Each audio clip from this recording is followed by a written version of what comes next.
الحمد لله العلي العظيم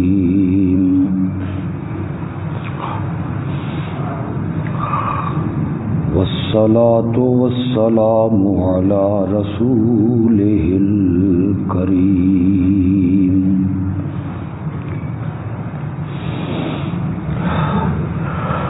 وعلى آله وأصحابه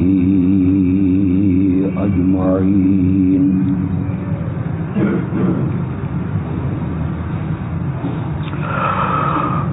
أما بعد فأعوذ بالله من الشيطان الرجيم بسم الله الرحمن الرحيم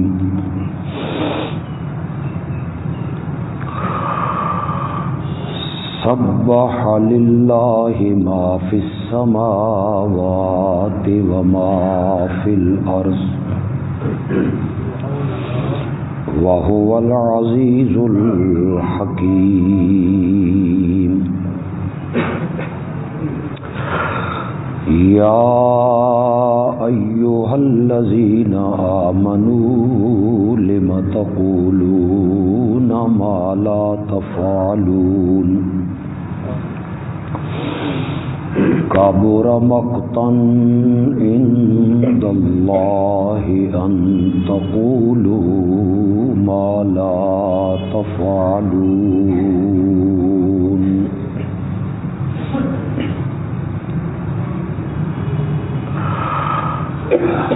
زمین و آسمان کی ہر چیز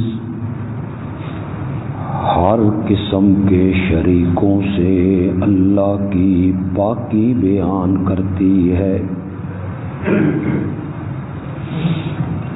اور وہی ہے غالب حکمتوں والا۔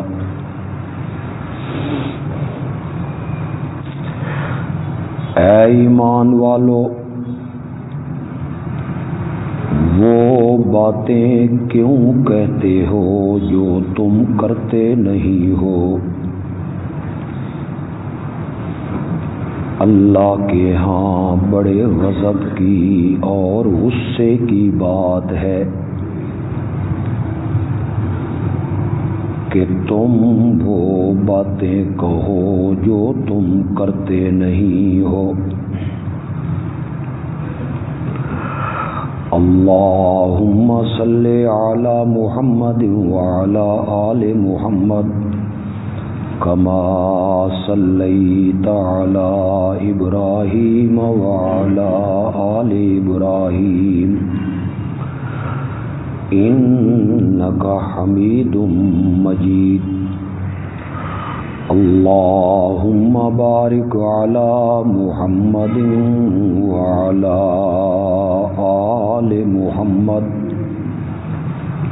کما بارکت علی ابراہیم وعلی آل ابراہیم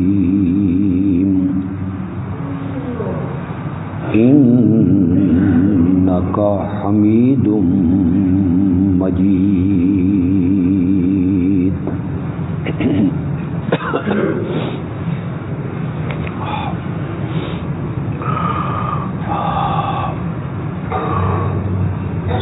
سیرت النبی صلی اللہ علیہ وسلم کے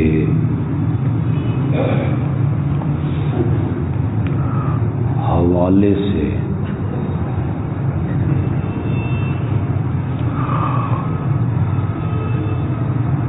مسلسل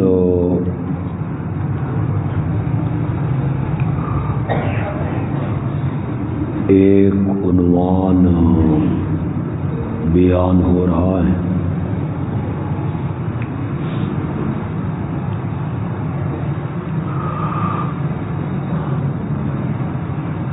کہ سیرت کا سب سے اہم پہلو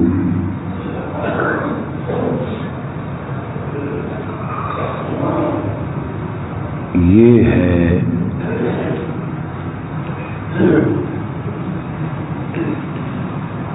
کہ میرے محبوب پیغمبر صلی اللہ علیہ وسلم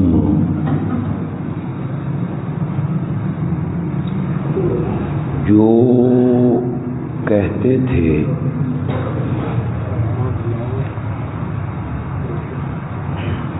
امت کو حکم دیتے تھے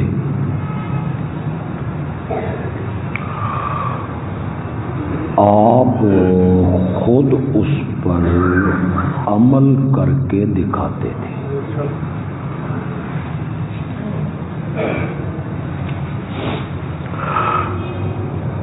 اس سلسلہ میں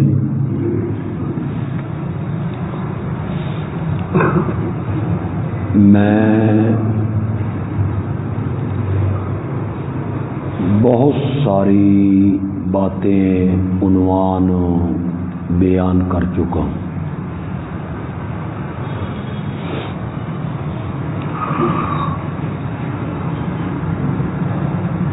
ایک مضمون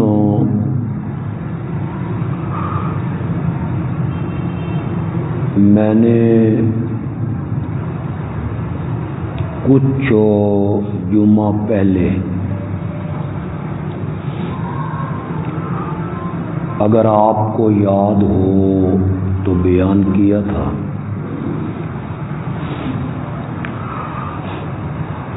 اس کا عنوان تھا استقامت۔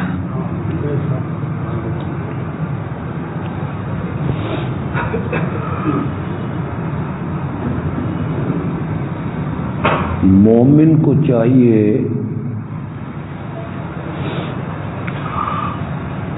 کہ وہ اپنے دین پر استقامت کا مظاہرہ کرے۔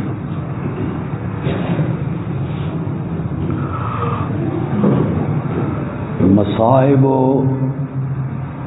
مشکلات، دکھ، مخالفتیں، پریشانیاں اس کے قدموں کو ڈگمگا نہ دیں۔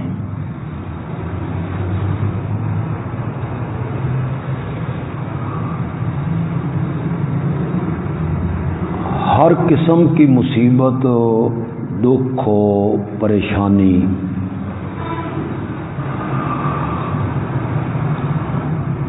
وہ اپنے وجود پر سہ لے، مگر دین سے رخ نہ موڑے۔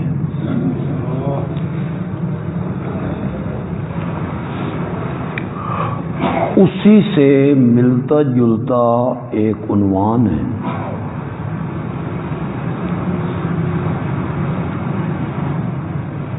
اللہ کی ذات پر توکل۔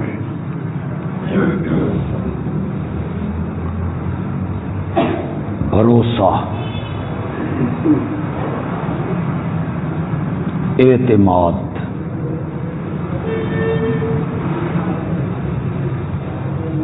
ہماری شریعت نے، قرآن نے، آپ کے ارشادات نے بار بار مومنوں کو تلقین کی کہ وہ اللہ پر توکل کریں۔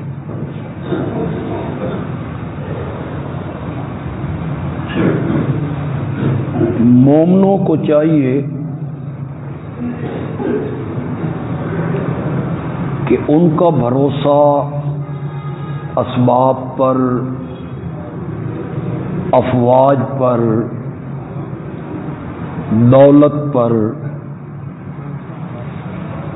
نہیں ہونا چاہیے، بلکہ یہ اسباب مہیا کر کے توکل اور بھروسہ اللہ ہی پر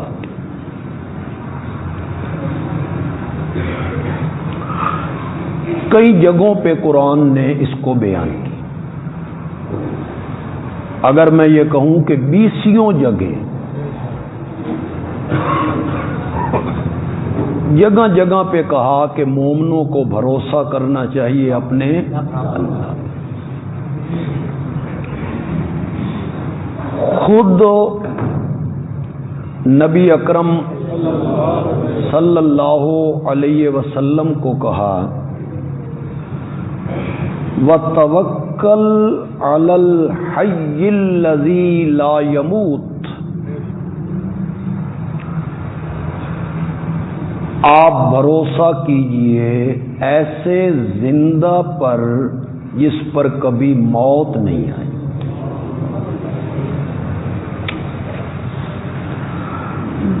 خود آپ کی زبان سے بار بار کہلوایا علیہ توکلت، کہ میں بھروسہ کرتا ہوں، توکل کرتا ہوں کس پر؟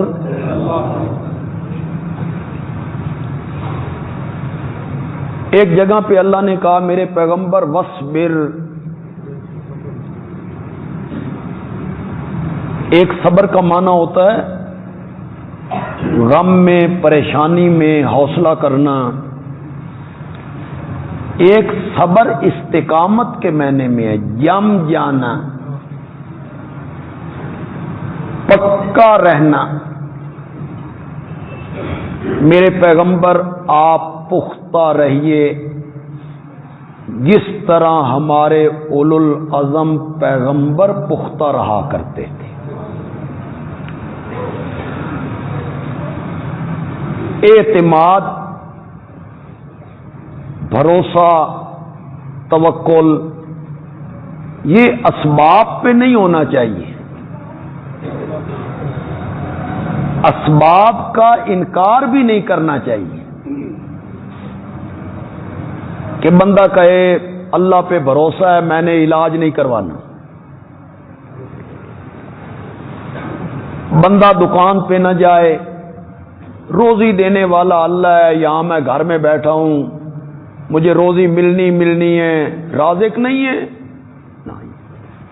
یہ بے عقلی ہے۔ اسباب جو ہیں یہ مہیا کرنے ہیں۔ آپ نے ایک صحابی سے فرمایا پہلے اپنے اونٹ کا گھٹنا باندھ پھر اللہ پہ کیا کر، اسباب مہیا کر اپنے طور پہ جو ہو سکتے ہیں، لیکن پھر توکل ان اسباب پہ نہیں کرنا، بلکہ توکل اور اعتماد اور بھروسہ وہ کس پر رکھنا ہے؟ اس وقت بندے کے قدم نہیں ڈگمگانے چاہیے۔ تو یہ ہے، اسے آپ استقامت کہہ لیں، استقلال کہہ لیں، اسے آپ توکل کا نام دے لیں، صبر کا نام دے لیں، جرت کا نام دے لیں، شجاعت کا نام دے لیں۔ یہ جو امور ہیں اور آپ نے امت کو ان کا سبق دیا تھا، تو میرے پیغمبر نے ان سب پر خود عمل کر کے دکھایا تھا، عملی نمونہ آپ نے پیش کیا تھا۔ ہجرت کے سفر کو آپ دیکھیں، بے سر و سامانی ہیں، چھپ کے جا رہے ہیں۔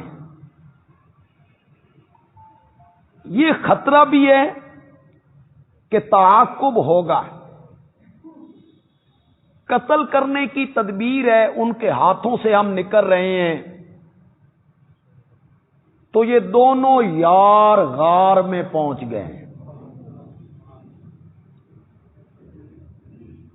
وہاں نبی اکرم صلی اللہ علیہ وسلم تھکے ہوئے ہیں، حضرت صدیق اکبر کی گود میں سر رکھ کر سو گئے۔ یہ جو 3 دن ہیں اور 3 راتیں ہیں، تنہائی ہے، خلوت ہے، تیسرا بندہ کوئی نہیں. ایک میرے نبی ہیں، دوسرے حضرت ابو بکر ہیں. تصور تو ذرا کیجیے، ایک منٹ کے لیے تصور تو کیجیے. آج آپ کی ذات سے منسوب جو چیزیں ہیں، منسوب کے لفظ پہ تھوڑا سا غور کرنا ہے آپ نے. یہ یقینی نہیں ہے کہ آپ کی ہیں، آپ کی طرف کیا ہیں؟ منسوب ہیں. مثلا پگڑی ہے، لاٹھی ہے، اسے دیکھنے کے لیے، اس کی زیارت کرنے کے لیے کتنے لوگ بےتاب ہوتے ہیں. کبھی کبھی ہم پڑھتے ہیں منہ مبارک کی زیارت ہوگی، لوگ ٹوٹ پڑتے ہیں کہ یہ نبی اکرم صلی اللہ علیہ وسلم کا بال مبارک ہے. اب تو لوگ نالین کے نقشے بنا کے کاغذوں پہ اسے ماتھے پہ سجائے ہوئے، اسے یہاں اپنے دل پہ سجائے ہوئے. لطف کی بات یہ ہے کہ جو چیز میرے نبی کے قدموں میں تھی اسے سر پہ اٹھا لیا، اور جو چیز میرے نبی کے چہرے پر انوار پہ تھی اسے منڈوا دیا. شیطان کے بھی آپ چکر دیکھیں ذرا، کیسے چکر چلائے اس نے. جو چیز آپ کے پاؤں مبارک میں ہے وہ چیز نہیں، اس کا نقشہ. اور یہ بھی ثابت نہیں کہ آپ کے نالین اسی طرح کے تھے، یہ بھی ثابت نہیں. اسے اٹھایا، سر پہ لگایا، ماتھے پہ لگایا، یہاں سینے پہ سجایا، اور جو آپ کے چہرہ مبارک کی زینت تھی اسے منڈوا دی. یہ شیطان چالیں چلتا ہے، عقیدت کے نئے نئے راستے دکھاتا ہے. آج جو نالین کا نقشہ آپ کی طرف منسوب ہے اسے کاغذ پہ نقش کر کے اپنے ماتھے سینے پہ سجا کے سمجھتا ہے کہ میری نجات ہو جائے گی. اور جس ابو بکر نے تنہائی میں 3 دن اور راتیں میرے نبی کے چہرے پر انوار کو دیکھا ہوگا، اللہ اکبر. ابو بکر تیریاں ریساں ہی کوئی نہیں، تیرا کوئی ہم پلہ نہیں ہے. اس سفر نے تجھے امر کر کے رکھ دیے.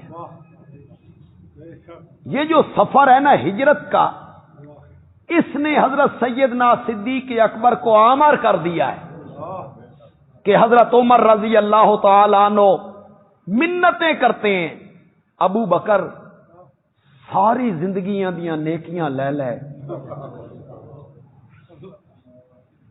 حضرت عمر کی نیکیاں کوئی معمولی نیکیاں ہیں، آسمان کے تاروں کے برابر ہیں. یہ میرے آقا نے آسمان کے تاروں کے برابر ہیں. اور وہ کہتے ہیں ساری نیکیاں لے لے، ایک رات کی نیکی دے دے، ایک دن کی نیکی دے دے. رات وہ جب تو نے بار نبوت کو اپنے کاندھوں پہ اٹھایا،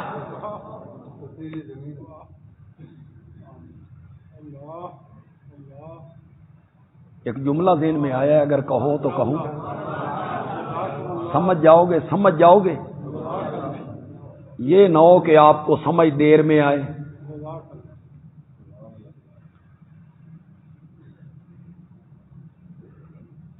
اس گھوڑے پر تو حضرت حسین نے سواری بھی نہیں کی تھی،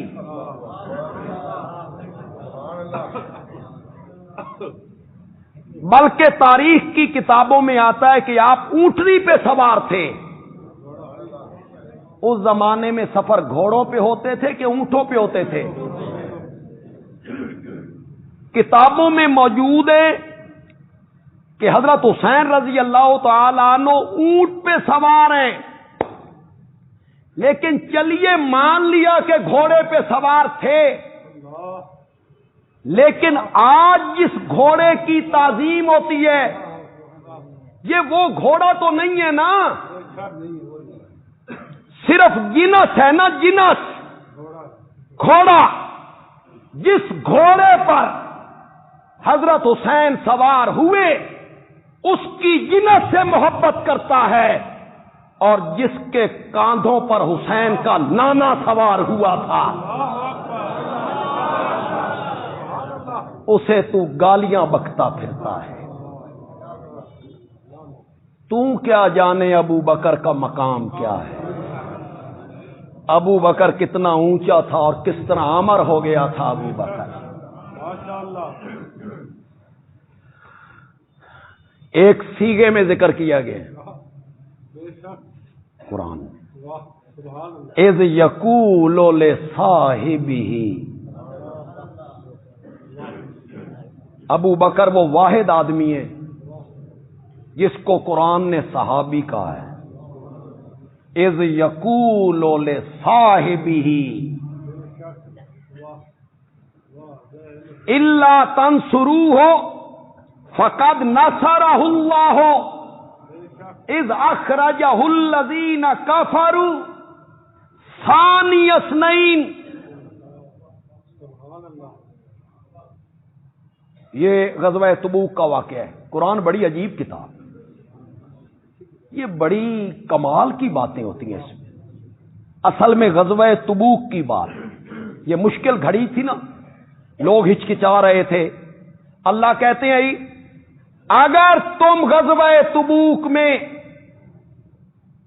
میرے نبی کی مدد نہیں کرو گے، اگر تم غزوہ تبوک میں میرے نبی کی مدد اور تعاون نہیں کرو گے تو میرا کیا بگاڑنا ہے؟ میں نے تو اپنے نبی کی مدد اس وقت کی تھی جب کافروں نے اس کو نکال دیا تھا، اذ ہما فی الغار۔ کون تھا؟ دوسرا کون تھا؟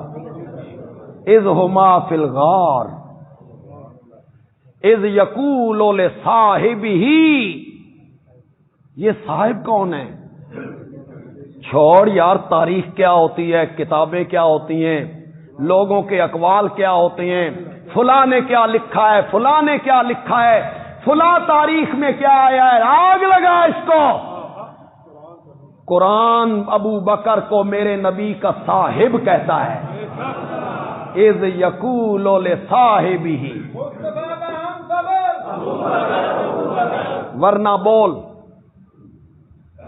ہجرت کے سفر میں میرے نبی کا صاحب کون تھا؟ تو بتا۔ حضرت علی تو بستر نبی پر تھے، حضرت علی کو تو اپنے گھر میں چھوڑ کے آئے تھے، حضرت علی کو تو اپنے گھر میں چھوڑ کے آئے تھے، وہ تو میرے نبی کے بستر پہ تھے۔ بات کہوں پسند آ جائے تو سبحان اللہ کہہ دینا، اللہ نے کہا علی کو اپنے بستر پہ چھوڑ، جو لوگوں کی امانتیں ہیں نا، جو لوگوں کی امانتیں ہیں نا وہ علی کے سپرد ہیں، اور جو میری امانت محمد ہے وہ ابو بکر کے سپرد ہے۔ لوگوں کی امانتیں علی کے سپرد، رب کی امانت کس کے سپرد ہو رہی ہے؟ ابو بکر کے سپرد ہو رہی۔ کون تھا غار میں؟ بولو تو صحیح، کون تھا؟ کسی فرقے کا بندہ بولے، ابو بکر کے علاوہ کون تھا؟ تو یہ صاحب کس کو کہا جا رہا ہے؟ آگے سے جواب نہیں بن پڑتا تو کہتے ہیں اس میں کون سی بڑی بات ہے؟ حضرت یوسف نے جیل کے دو ساتھیوں سے نہیں کہا تھا یا صاحب یہ سجن؟ انہوں نے بھی تو ان دو ساتھیوں کو کہا تھا صاحب، یہاں صاحب کہہ دیا تو کون سی بات ہو گئی؟ میں نے کہا وہاں یوسف نے کہا یا صاحب اس سجن، جیل کے ساتھیوں، اور وہاں کہا اذ یقول لصاحبہ، مجھ محمد کا ساتھی، وہ صرف جیل کے ساتھی تھے، یہاں کا اذ یقول لصاحبہ، کون تھا اس غار میں؟ مصنوعی فضائل کے پہاڑ کھڑے کر دیتے ہو، موضوع روایتیں بیان کرتے رہتے ہو، نہ جن کا سر ہے نہ پاؤں، کچھ بھی نہیں ہے ان روایتوں میں، وہ سینے سے لگا لیتے ہو، اور یہ قرآن جو ابو بکر کے گیت گا رہا ہے، اور وہ کتاب جس کے ماتھے کا جھومر ہے ذالک الکتاب، جس کا راوی کوئی نہیں، جس پر جرا کوئی نہیں، جس میں شک کوئی نہیں، شک کرنے والا کافر ہے، اس میں شک کرنے والا مسلمان رہ سکتا ہے؟ اذ یقول لصاحبہ لا تحزن، غم نہ کر۔ یہ غار میں پہنچے ہیں، 3 راتیں میرے نبی نے اور ابو بکر نے اکٹھی گزاری، ابو بکر تیریاں ریساں ہی کو۔ مشرکین تعاقب کرتے کرتے غار کے دہانے پہ پہنچ گئے، یہ صرف 2 آدمی ہیں، وہ تعاقب کرتے کرتے ان کے نوجوان غار کے منہ پہ آ گئے، ان کے قدم نظر آنے لگے، قدم۔ ذرا میرے نبی کے توکل کی شان دیکھیے، رب کی ذات پہ بھروسہ دیکھیے، رب کی ذات پر اعتماد میرے نبی کا دیکھیے، صبر کا مظاہرہ دیکھیے۔ وہ غار کے منہ پہ آ گئے، نبی پاک سوئے ہوئے ہیں، حضرت ابو بکر نے دیکھا ان کی گفتگو سنی جا رہی ہے، یہ مغموم ہوئے، رحمت کائنات جاگے، کیا ہوا کہ وہ غار کے منہ پہ آ گئے۔ اگر انہوں نے نیچے دیکھا تو ہمیں دیکھ لیں گے، ہم صرف 2 ہیں۔ میرے نبی نے کہا ابو بکر ہم 2 نہیں 3 ہیں۔ توکل دیکھیے میرے نبی کا، وہ مسلح ہیں، غار کے منہ پہ ہیں، میرے نبی کا اعتماد دیکھیے، رب کی ذات پر توکل دیکھیے، بھروسہ دیکھیے رب کی ذات پر۔ اذ یقول لصاحبہ، جب وہ نبی کہہ رہے تھے اپنے صاحب کو لا تحزن، غم نہ کر، ان اللہ معنا، تو کیا سمجھتا ہے غار میں ہم 2 موجود ہیں؟ نہیں، تیسرا ہمارا رب بھی موجود ہے۔ اور کچھ سمجھے بھی ہو کہ کوئی؟ نبی پاک نے کیا کہا؟ نبی پاک نے فرمایا غم نہ کر، چھو کر کے سوا کر چھڈاں گے۔ یہ تمہارے افسانے ہیں، یہ تم مریدوں کو ڈراتے رہتے ہو، چھو کرتے ہیں اور یوں کر دیتے ہیں، چھو کرتے ہیں اور یوں کر دیتے ہیں۔ میں انہاں دا کیڈا خیر خواہ ہاں، انہاں نو آکھو میرے متعلق چھو کرن، چھو کر کے۔ ان کے اختیار میں کیا ہے؟ لا یملکون مثقال ذرۃ، کچھ بھی نہ دے اختیار اچ نہیں۔ ماشاءاللہ، انہوں نے کیا چھو کرنی؟ یہ بیمار پڑتے ہیں تو ہسپتال جاتے ہیں، ان کے شہر میں سیلاب کا پانی داخل ہو جاتا ہے تو ڈپٹی کمشنر کو کہہ کے کشتیاں منگواتے ہیں،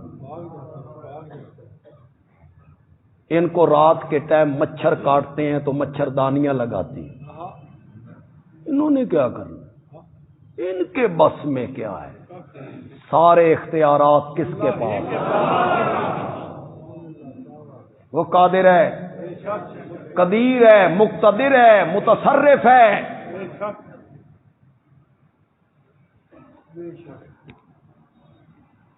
عثمان بزدار کو احمد پور شرقیہ سے اٹھا کے لاہور کے تخت پہ بٹھا دیا کرتا ہے۔ وہ کیا ہے؟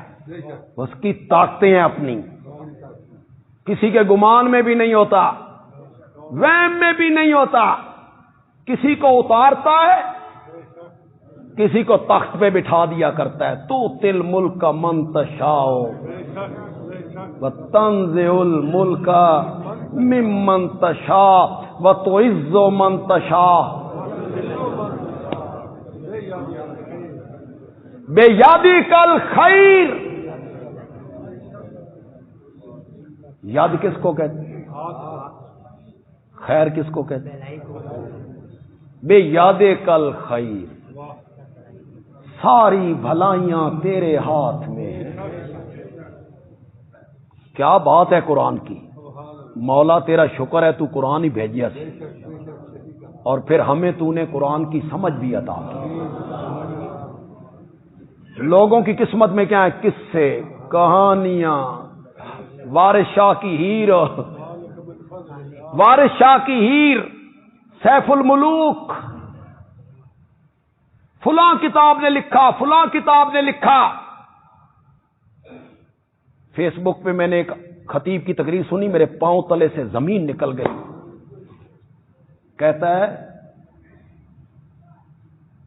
ہم تو عمرہ اور حج کرنے کے لیے جاتے ہیں نبی پاک کے لیے، اگر روضہ رسول کراچی اور لاہور میں ہوتا تو ہم مکے جاتے بھی نہ۔ جی یہ عالم ہیں، یہ منبر و معراج کے وارث لوگ ہیں جو کہتے ہیں ہم پھر مکے جاتے ہی نہیں، ہمیں کیا ضرورت تھی وہاں جانے کی۔ میں نے کہا تو نے سچ کہا ہے، قرآن نے بہت پہلے کہا تھا انما المشرکون نجس فلا یقربوا المسجد الحرام بعد عامی ھذا۔ مشرک نرے پلیت ہیں، اس سال کے بعد انہیں مسجد حرام کے قریب بھی نہیں آنے دیں، حرم کے قریب بھی ان کو نہیں آنے دیں۔ کیسی کیسی پٹیاں پڑھائی جاتی ہیں۔ یہ عشق رسول ہے، یہ محبت رسول ہے۔ میرا نبی مدینے سے احرام باندھ کے چلتا ہے عمرہ کرنے کے لیے، کہاں؟ بیت اللہ۔ میرے پیارے پیغمبر حج کرنے کے لیے چلتے ہیں، کہاں؟ اور یہ نبی کا عاشق کہلا کے کیا کہتا ہے؟ اگر روضہ یہاں ہوتا تو ہمیں وہاں جانے کی کیا ضرورت تھی؟ ان اللہ معنا۔ تم کیا سمجھتے ہو کہ غار میں ہم دو موجود ہیں؟ نہیں نہیں، تیسرا ہمارا رب بھی موجود ہے۔ اوے لوگوں، میرے نبی نے یہ فرما کے امت کو سبق دیا کہ دشمن کے گھیرے میں آ جاؤ، جنگ لگ جائے، نرغے میں آ جاؤ، مصیبت میں پھنس جاؤ تو اس وقت پکارنا ہے تو صرف کس کو پکارنا ہے؟ میرے نبی نے یہ سبق دیا۔ میرے نبی نے کس کو پکارا؟ کس کے نام کی آواز لگائی؟ ان اللہ۔ دیکھا ہے توکل، دیکھا ہے بھروسہ، دیکھا ہے رب کی ذات پہ اعتماد میرے نبی کا۔ یہ سیرت کا سب سے اہم پہلو۔ ایک کتاب میں پڑھا کہ مشرکین جب غار کے قریب آئے نا تو کھوجی ان کے ساتھ تھے، کھوجی تو جب قریب آئے نا تو وہاں سے کبوتروں کا ایک جھنڈ اڑنے لگ گیا غار سے۔ تو وہ کہتے ہیں یہاں کوئی بندہ کیسے ہو سکتا ہے، یہ کبوتروں کا جھنڈ اڑ گیا ہے۔ لوگ کہنے لگے اندر جا کے دیکھیں، کچھ نے کہا بھائی اندر جا کے دیکھیں، تو کھوجی کہنے لگا یہ جو مکڑی کا جالا ہے نا یہ تو محمد کی پیدائش سے بھی پہلے کا لگتا ہے، صلی اللہ ہو، یہ تو اس سے پہلے کا لگتا ہے، اس میں سے کوئی داخل ہوا ہوتا تو مکڑی یہاں جالا تن دیتی، گزرتے تو جالا ٹوٹ جاتا نا۔ رب نے میرے نبی کی مدد کی کبوتریوں سے، مکڑی کے جالوں سے۔ میں کہتا ہوں یہ سب روایتیں ہیں، مکڑی نے جالا تن دیا، کبوتری نے انڈے دے دیے، آپ کو محفوظ کر لیا۔ میں کہتا ہوں نہیں، اللہ نے فرشتوں سے کہا جس غار میں میرا نبی ہے اس کے چہرے، اس کے منہ پہ غلام بن کے صفے باندھ کے کھڑے ہو جاؤ تاکہ مشرکوں کی نظر اس طرف نہ جائے۔ وَأَنزَلَ اللَّهُ جُنُودًا، قرآن میں اللہ نے پھر لشکر اتارے اور اپنے نبی کی مدد کر دی، اپنے نبی کی مدد کر دی۔ تو میرے نبی کا توکل آپ نے دیکھا، میرے نبی کا بھروسہ آپ نے دیکھا، میرے نبی کا توکل اور میرے نبی کا بھروسہ رب کی ذات پر کتنا پختہ تھا۔ اس مشکل کی گھڑی میں میرے نبی کہتا ہے ان اللہ معنا، بے شک میرا اللہ ہمارے ساتھ ہے۔ ٹھہریے، میں نے 2 جمعے آپ سے گفتگو کی اپنے ختم بخاری کے سلسلے میں کہ ہمارے جو اخراجات اٹھیں گے اسے ہم پورا کرنے کی کوشش کر رہے ہیں۔ مدارس مشکلات کا شکار ہیں،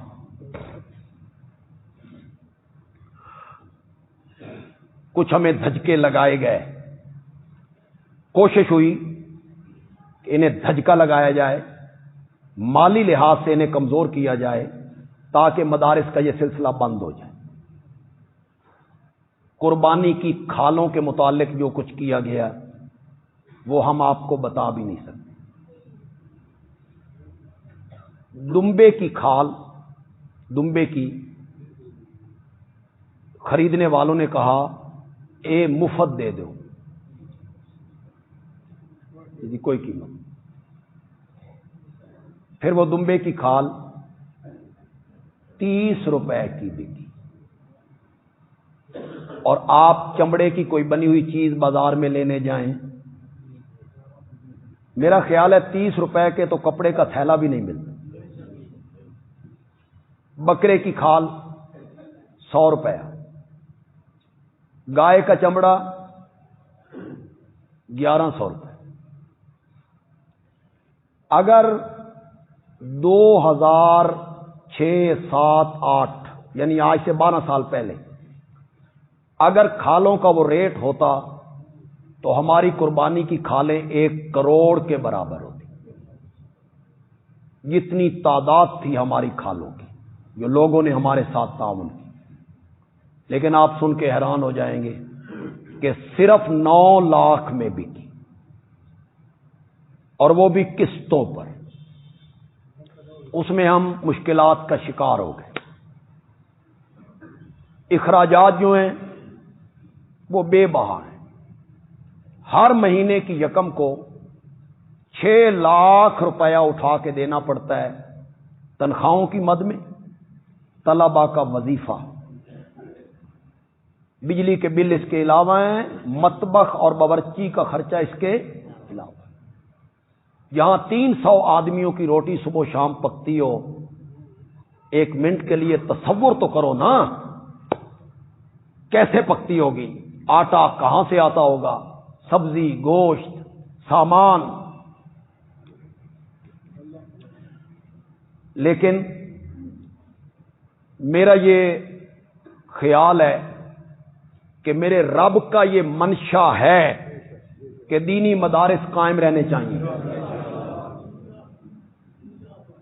اگر یہ پاکستان کے لوگ چاہتے ہیں کہ دینی مدارس نہ رہیں تو چلو ہم کوئی کام کر لیں گے، کسی جگہ پہ ریڑھی لگا لیں گے، لیکن تمہاری آنے والی نسلیں مسلمان نہیں ہوں گی۔ تمہاری آنے والی نسلیں نہ قرآن پڑھ سکیں گی، نہ انہیں کلمہ آتا ہوگا، پھر تم اس کی تباہی دیکھو گے۔ یہ مدارس کی مہربانی ہے کہ یہ بہار آئی ہوئی ہے، خطیب، امام، قاری، حافظ، مفتی آپ کو ملتے ہیں۔ انشاءاللہ اس دفعہ 33 علماء یہاں سے فارغ ہو کر جائیں گے انشاءاللہ، ضیاء العلوم سے 12 یا 13 علماء مفتی بنیں گے۔ یہ پہلا سال ہے مفتی کا۔ 20 بچے قرآن کے حافظ بنیں گے، 18 بچے جو حافظ ہیں وہ انشاءاللہ قاری بن کے نکلیں۔ ان تمام طلباء کے مہمان آئیں گے اس خوشی میں شریک ہونے کے لیے جو ان کی دستار ہوگی۔ ان کے والد آئیں گے، چچا آئیں گے، ماموں آئیں گے، بھائی آئیں گے، بہنوئی آئیں گے، ان کے دوست آئیں گے۔ ہر طالب علم کے تقریباً 15-20 مہمان آئیں گے۔ یہ 1000-1500 آدمی ہوگا۔ جب سے ہمارے ہاں دورہ حدیث شروع ہوا ہے اس سے لے کے آج تک جو یہاں سے عالم بن کے طالب علم نکلے ہیں ان کی تعداد تقریباً 300 ہے۔ وہ علماء ہیں، آج کسی جگہ وہ خطیب ہیں، کسی مدرسے میں وہ پڑھا رہے ہیں۔ ان سب علماء نے بھی انشاءاللہ ایک دن پہلے آ جانا ہے۔ 350 علماء انہوں نے بھی آنا ہے۔ وہ ہفتے کے دن 27 فروری ان کا اجتماع ہوگا، صرف انہی کا، اور 28 فروری اتوار کا دن صبح 10 بجے سے لے کے ظہر تک اختتام بخاری کا پروگرام۔ آپ میں سے جو لوگ فارغ ہوتے ہیں، جو فارغ نہیں ہے وہ اپنے آپ کو فارغ کرو، 2-4 گھنٹوں کے لیے فارغ کرو۔ بخاری کی آخری حدیث پڑھائی جائے گی، استاد پڑھائیں گے، یہیں پڑھائیں گے، طلبہ آخری حدیث پڑھیں گے۔ جتنے لوگ اس میں شامل ہوں گے وہ بھی اس درس حدیث کے حصے دار بن جائیں گے۔ انہوں نے بھی حصہ لے لیا ہے، ایک حدیث انہوں نے بھی پڑھ لی ہے، تعلیم حاصل کی ہے۔ تو یہ تقریباً 1500 کے قریب لوگ آئیں گے، علماء آئیں گے۔ ان سب کے اخراجات ہم نے پورے کرنے۔ میں آپ سے کئی مرتبہ جب چندے کی اپیل کرتا ہوں تو میں کہتا ہوں بے دے دو، اے تواڈی سعادت ہے، تمہیں میں شامل کرنا چاہنا۔ اگر تم نے نہ دیا نا تو کام رکنا نہیں، کہتا ہوں نا میں اللہ پہ توکل کرتے ہوئے کہتا ہوں، رکنا نہیں۔ پچھلے جمعے ہمارے ایک دوست ہیں، ساتھی ہیں، کبھی کبھی جمعے پہ آ جاتے ہیں، انہوں نے مجھے کہا ہے کہ آپ نے کتابوں کے سیٹوں کی اپیل نہیں کرنی۔ جتنے سیٹ ہو چکے ہیں، قرآن کے جتنے نسخے آپ کو مل چکے ہیں، اس کے بعد آپ کو جتنے نسخے قرآن کے اور سیٹ چاہیے ہوں گے سب میں مہیا کر دوں گا۔ اللہ راستے کھولتا ہے۔ میں نے پچھلے جو میں کہا تھا بھائی میرے کو منگواؤ نہیں، ممبر پہ مانگتے ہوئے بندہ اچھا نہیں لگتا۔ اللہ نے لاج رکھ لی، تو ہمارے دوست اور مقتدی جو ہیں وہ ہمارے ساتھ تعاون کرتے ہیں. سیٹوں کے لیے اب کوئی اپیل نہیں. آج بھی ایک ہمارے دوست خوشاب سے انہوں نے 10 سیٹ آج بھی فراہم کی. اللہ ان کے مال میں، جان میں، اولاد میں، باقی جن لوگوں نے بھی دیے رزق حلال میں اللہ برکتیں عطا فرمائے. یہ بچے ہیں، یہ دور حدیث کے طالب علم ہیں، یہ فارغ ہو رہے ہیں اس سال، انہیں پگڑیاں پہنائی جانی ہیں. آج جھولی لے کر یہ خود آ رہے ہیں. اب آپ نے جتنی رقم ڈالنی ہے وہ اخراجات کے لیے ڈالنی ہے. تقریباً 30 کے قریب کھانے کی دیگیں پکیں گی، 30 کے قریب. روٹی اس کے علاوہ ہے، اسٹیج کا خرچہ، سپیکر کا خرچہ، جو صاحبان ہیں، کناتے ہیں، بے شمار خرچے ہوتے ہیں. 5,000 روپیہ ایک دیگ کا خرچہ ہوگا. 5,000 بالکل میں آپ سے نہیں مانگوں گا، یہ نا میری عادت ہے، آپ نے دے دیا تو ٹھیک، نہیں تو ہو جانا. میں آپ کو شامل کرتا ہوں. میں چاہتا ہوں کہ جو 10 روپیہ دینے والا ہے نا وہ بھی اس میں شامل ہو جائے. جھولی میں چپکے سے ڈال دے، چاہے 10 روپے ڈال دے، اس کی طاقت اتنی ہے. ادھر یہ مطلب ہی نہیں بھی 10 ہی پانے نے. یہاں ایسے احباب مجھے نظر آ رہے ہیں، میں نام نہیں لینا چاہتا، یہ حرام ہے. اس طرح چندہ کرنا شریعت اجازت نہیں دیتی. شرم و شرمی بندوں کو اٹھایا جائے، یہ اس طرح چندہ کرنا جائز نہیں ہے. شریعت اس کی اجازت نہیں دیتی. فلاں اٹھے، فلاں اٹھے، فلاں اٹھے تو وہ شرم سے اٹھ کھڑا ہو، شرم سے کہے کہ میں دوں گا. لیکن یہاں دائیں بائیں مجھے نظر آ رہے ہیں آدمی جو 5,000، 10,000، 15,000 آسانی کے ساتھ دے سکتے ہیں. ظاہر کر کے دینا ہے، اٹھ کے کہنا ہے میں نے 2 دیگیں دینی ہیں، یہ ریاکاری ہو جائے گی. چپ کر کے دو، ایک وہ جانے، ایک تم جانے. دائیں بائیں پہلی صف میں ہی مجھے امید ہے بھئی 25-30 ہزار روپے پہلی صف میں ہو جانے. کیا آپ میں 100 بندے ایسے نہیں ہیں جو 1-1 ہزار روپیہ دیں؟ آپ میں 100 بندے بھی ایسے نہیں ہیں جو 500-500 روپے دیں؟ 5,000 10,000 دینے والے بھی 10-15 بندے ہوں گے. تو یہ آپ کے بچے ہیں. اپنے بچوں پہ جو خرچ کرتے رہتے ہو، ہر روز کا خرچ کرتے رہتے ہو، آج ان کی جھولی بھری ہے. یہ مہمانان رسول عربی ہیں. ایک حدیث ہے یا امام مالک کا قول ہے، یہ میں نہیں کہہ سکتا کہ ان دونوں میں سے کون سی بات ہے. یا امام مالک کا قول ہے یا آپ کا فرمان ہے کہ عنقریب مدینے میں لوگ علم سیکھنے کے لیے آئیں گے. شہر میں لوگ آئیں گے علم سیکھنے کے لیے، تو جو مدینے کے لوگ ہیں ان کو چاہیے کہ وہ ان کو اہلاً و سہلاً و مرحبا کہیں کہ یہ ہمارے شہر میں آئے ہیں اور ان کے ساتھ تعاون کریں. یہ آپ کے شہر میں آئے ہیں. وہ جو 350 طالب علم ہیں جو انشاءاللہ 27 فروری کو یہاں تشریف لائیں گے، ان کا اجتماع ہوگا رات کے ٹائم. ان سے جب بھی کوئی پوچھتا ہے یہ نہیں پوچھے گا کہاں پڑھا ہے، نہ. کسی نے پوچھنا ہے تو وہ کہے گا فراغت کہاں سے ہے، یعنی آخری سال کہاں پڑھا ہے حدیث کا، تو وہ جواب میں کہتا ہے سرگودا. تو یہ آپ کی عزت ہے، آپ کا احترام ہے. لہذا جتنے احباب ہیں ان کا بچوں کا آپ نے خیال کرنا ہے. یہ آپ کے بچے ہیں، آپ کے بھائی ہیں. کسی کے سامنے سے جھولی خالی نہیں جانی چاہیے. ایک دفعہ پھر پیچھے مڑیں جی، جیب اپنیاں کر لو. ادھر جتنے لوگ ہیں مسکراہٹ میں چہروں کی دیکھ رہا ہوں، تو وہ مسکراہٹ صرف مسکراہٹ نہ ہو، ان کی جھولی بھرے، خوشی کے ساتھ ان کی جھولی بھر دیں. اللہ آپ کی جھولیاں بھرے گا انشاءاللہ.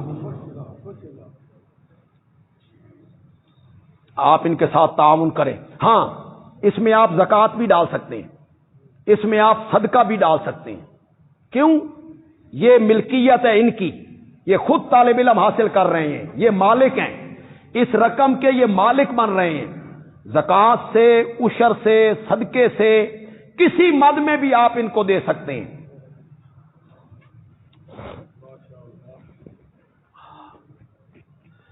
بیان میں یہ کر رہا تھا.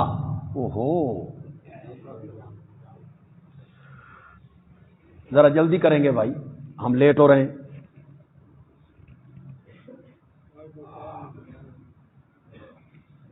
چلو 5-7 منٹ کی معذرت کر لیتا ہوں. میری عادت تو نہیں ہے کہ میں جمعہ لیٹ کروں. میرے نبی کی جو سیرت ہے اس کا اہم پہلو کیا ہے؟ جو کہا وہ کر کے دکھائے. اللہ پہ توکل کرو. تو میرے نبی نے عملی طور پر توکل کر کے، یہی ہجرت کا سفر ہے. اعلان ہو گیا، اعلان ہو گیا، جو دونوں کا سر لائے گا نا اسے 200 اونٹ دیں گے. مکے میں اعلان ہو گیا، جو دونوں کا سر لائے اسے 200 اونٹ دیں گے، اور جو 2 میں سے کسی ایک کا سر لائے اس کو 100 اونٹ دیں گے. نبی کا لائے تب، ابو بکر کا لائے تب. ایک مالک ہے، دوسرا غلام ہے، برابر ہوتے ہیں؟ برابر ہوتے ہیں. ایک نبی ہے، دوسرا امتی ہے. بولو تو صحیح، نہیں برابر. ایک مرشد ہے، دوسرا مرید ہے، برابر ہیں. ایک آقا ہے، دوسرا غلام ہے. خدا دی قسم نسبت ہی کوئی نہیں، نسبت ہی کوئی نہیں.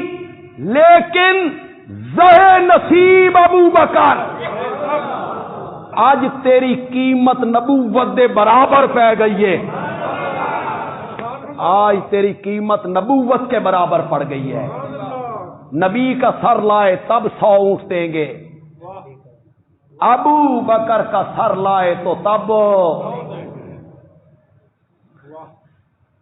مکے کا ایک بہادر ہے، نوجوان ہے، سراقہ.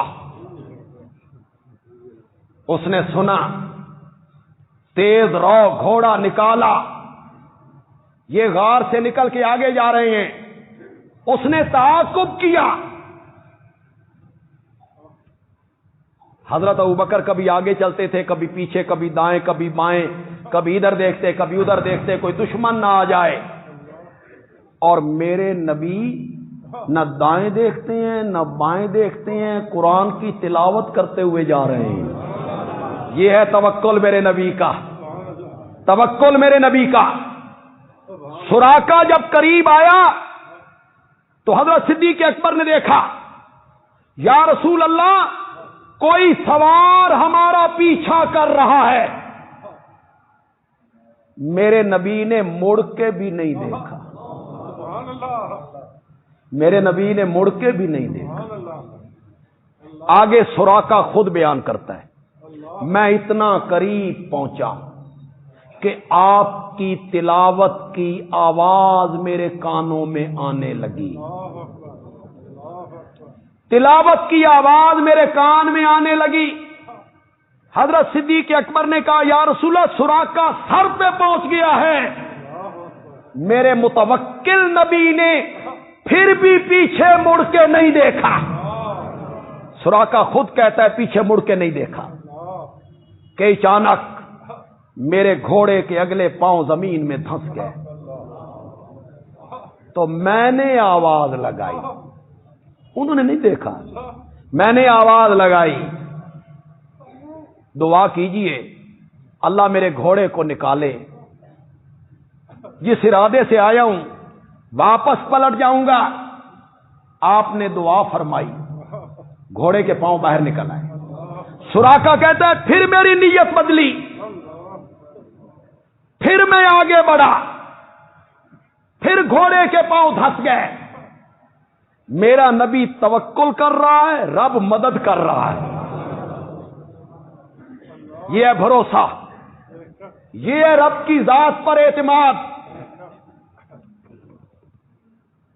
جب دوسری دفعہ اس نے التجا کی، گھوڑا باہر نکلا، تو اس نے کہا یا رسول اللہ، وعدہ کیا اس نے اگر اب میں گھوڑا میرا باہر نکل آتا ہے میں پیچھے پلٹ جاؤں گا، جو کوئی بندہ آپ کے تعاقب میں ملے گا اسے بھی واپس لے جاؤں گا، یہ کہتے ہوئے کہ میں آگے دیکھ کے آیا ہوں بھائی، آگے کچھ نہیں، لیکن مجھے امان لکھ دے۔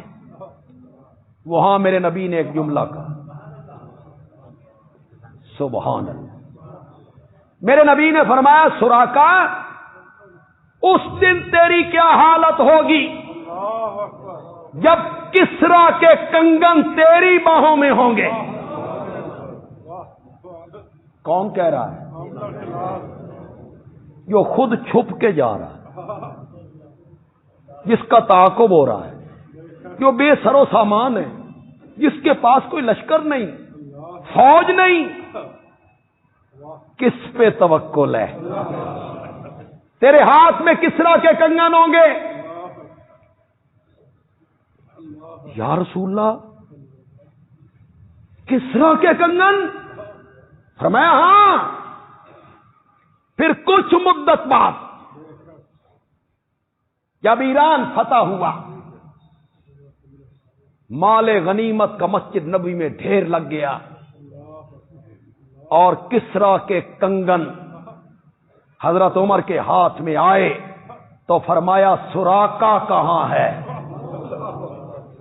سراقہ کو بلاؤ۔ سراقہ کو بلایا گیا اور یہ کنگن سراقہ کے ہاتھوں میں پہنائے گئے۔ توکل دیکھا ہے میرے نبی کا، بھروسہ دیکھا ہے میرے نبی کی، شجاعت۔ غزوہ حنین میں مسلمانوں کی تعداد 12,000 ہے، کافروں کی تعداد 4,000 ہے۔ یہ 12,000 جا رہے ہیں، آپس میں باتیں کرتے جا رہے ہیں۔ کل ہم 313 تھے، ہم نے 1000 کا منہ موڑ کے رکھ دیا تھا، آج تے اساں 12,000 ہاں، مقابلے میں 4,000 ہیں، چٹکیوں کی بات ہے۔ بس صحابہ نے رب سے اعتماد اٹھا کے لشکر کی کثرت پہ اعتماد کیا، تو وہ تیر انداز لوگ تھے، حنین کے لوگ تیر انداز تھے۔ انہوں نے سوچا بھی ہم مقابلہ نہیں کر سکتے، 12,000 ہیں، تو جس درے سے انہوں نے گزرنا تھا نا، اس درے کے سامنے وہ بیٹھے، انہوں نے تیروں کی بارش کر دی۔ مسلمانوں کی تلواریں نیام میں، تیر ترکش میں، یہ باتیں کرتے ہوئے جا رہے ہیں۔ تیروں کی جو بارش ہوئی نا، مسلمانوں کے پاؤں اکھڑ گئے۔ قرآن نے کہا پھر تمہاری کثرت تمہارے کچھ کام نہ آئی۔ وَلَقَدْ نَصَرَكُمُ اللَّهُ فِي مَوَاطِنَ كَثِيرَةٍ وَيَوْمَ حُنَيْنٍ، ہم نے تمہاری مدد کی تھی بہت ساری جگہوں پر، خاص کر کے حنین کے دن جب تم کثرت پہ نازاں ہونے لگے تھے اور تمہاری کثرت تمہارے کام نہ آئی تھی اور زمین تم پر تنگ ہو گئی تھی، تم لگے تھے بھاگنے، تیروں کی بارش۔ حدیث میں آتا ہے میرے آقا سفید رنگ کے خچر پر سوار ہیں، اور میرے نبی نے خچر کا منہ اس طرح موڑ دیا جس طرف سے تیر آ رہے تھے۔ لوگوں سے کہا جنگ میں پیٹھ نہیں دینی،